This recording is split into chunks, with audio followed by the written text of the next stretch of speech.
Welcome to week 3 of your 6 weeks Pancake online course. This week will be about the active flexibility.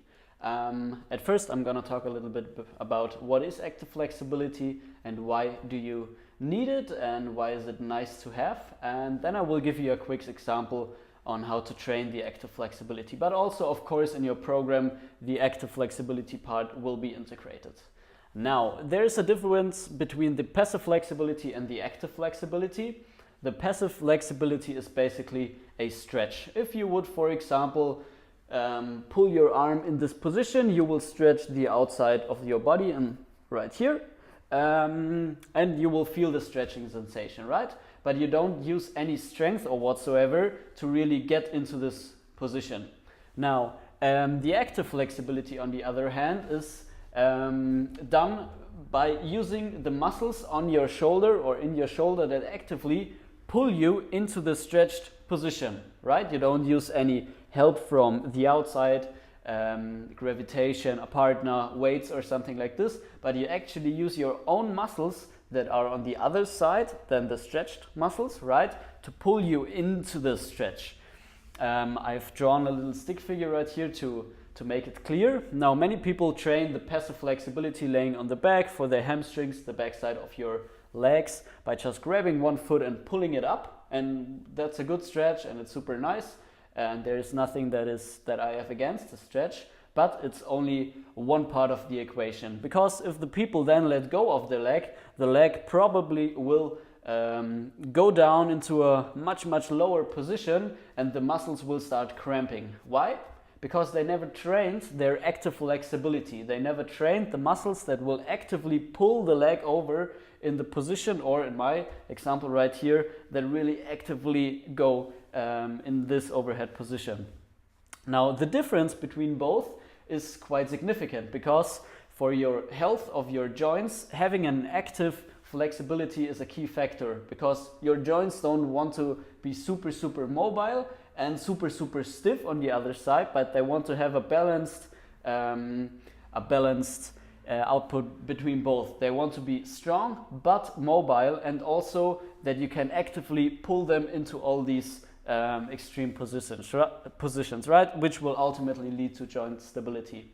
So if we work on active flexibility, you will work on strength, you will work on flexibility, and you also work on your joint stability. So it's a win-win-win situation.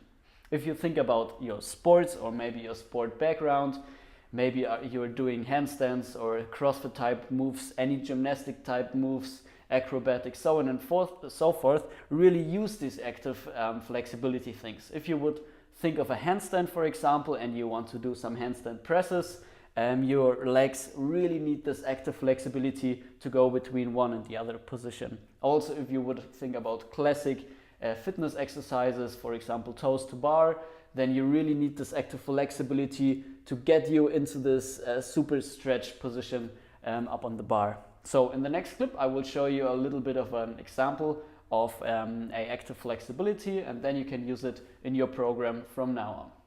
I will give you an example of active flexibility in this prone lying position. Now, passive flexibility would be basically if I just lift my leg and hold it in this position. I don't need any muscles, except of course the shoulder muscles, arm muscles, to hold my arms, right?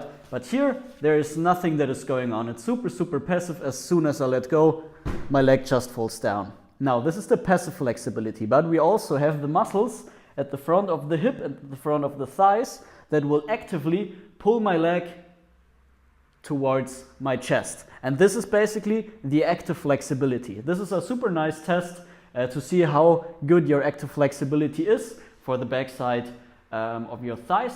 You try to really lift your leg as high as possible without the other leg bending, without this leg bending, so really stay in this position. Now, and as you can see, my active flexibility is like this, and my passive flexibility would be like that. If I try to hold it here and let go, you would see I would just go back, and this is completely normal. Your passive flexibility will always be greater than your active one, but we try to at least make the active one a little bit closer to your passive, right? And this will give you super nice stability in the joints. Now, if you do this lying down and raise upright here, there is not much load going on. So yeah, right, you can just lift your leg, but it's not super heavy, and also the role of the gravity is super low because we don't work with leverages. It looks different though when we sit upright like this and then try to lift our leg, because now our abs and our hip flexors and our thighs have to work super hard, because actually there's this leverage going on right here, and it's super hard to hold in this position. And this would be a very nice drill for the active flexibility of your thighs. The Pancake specific active flexibility will be of course presented throughout the videos.